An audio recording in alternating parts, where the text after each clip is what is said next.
The trust of a city is formed over time from many, many little public sidewalk contacts. Most of it is ostensibly trivial, but the sum is not trivial at all, said Jane Jacobs, and I, Rimmisha S. Kumar, with my urban design intervention, desire to bring about the very same notion into the picture. The study started with an activity mapping of the crowd-prone MGR Nagar-K K Nagar market, and the selected site of scrutiny and intervention lies around the same neighbourhood in Chennai. The development by the government in the 1970s suburbia is the prime determinant of the settlement, giving rise to early landmarks like the Ashok Pillar and the ESIC hospital in the 80s and 90s. The sectoral divisions in the KK Nagar neighbourhood acts as the major organising principle. With the east side saturated with huge residential quarter campuses and the west side with mid-rise and high-rise residential complexes, the neighbourhood is quite opaque visually. A large share of residents are graduates and correspond to government and IT sector employment.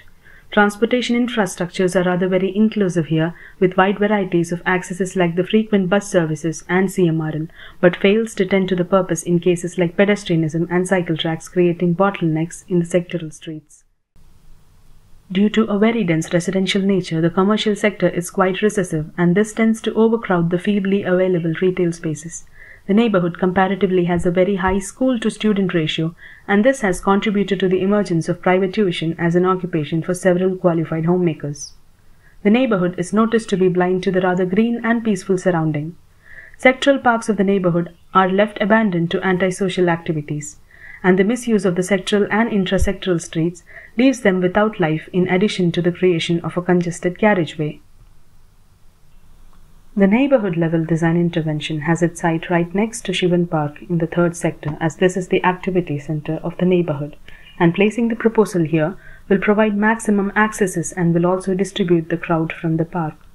The street-level intervention is a connector ring of pedestrian tracks, cycle tracks and carriageways in an optimized system to render life into the sectoral parks and to make the intrasectoral streets more pedestrian and activity-oriented.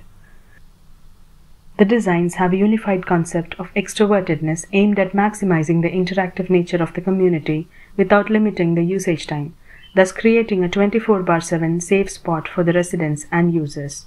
The street and the neighbourhood intervention thus has several place-making elements attached to it to tend to this very purpose. The neighbourhood-level urban intervention is a neighbourhood hub that has supporting programs in it to stay true to the concept. It utilizes the multi-accesses provided by the streets on the four sides, confining the vehicular zone to one side to make the pedestrian and manual activities prominent by having a running track, a cycle track, a plaza, an OAT, and a pedestrian street zone around the built space.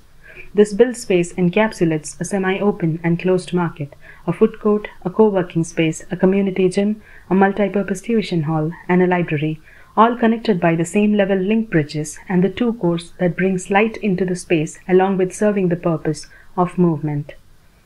The skin of the space comprises of adjustable ETFE flaps connected by a moving truss attached to the floor plates. This will optimize the visual and physical transparency with respect to the needs. The cedar stairs and the plaza, along with the two media display screens, acts as the crowd-inviting interactive space that is visible directly from the adjoining park and the streets around. The urban intervention at the street level is a connector path tethering all the sectors together into a system of strategically placed pedestrian paths, cycle tracks, carriageways and pedestrian-only streets along with the renewal of the sectoral parks. The existing street plan shows the bottleneck of a carriageway and the inefficient pedestrian path and cycle tracks used for vehicular parking in spite of a very recent redesigning. The proposed design shows the pedestrian track optimized in its width and usage by accommodating barrier-free movements and also in its carriageway width, eliminating the bottleneck. Cycle tracks have minimum projections into the sectoral roads and are confined to the intra-sectoral streets.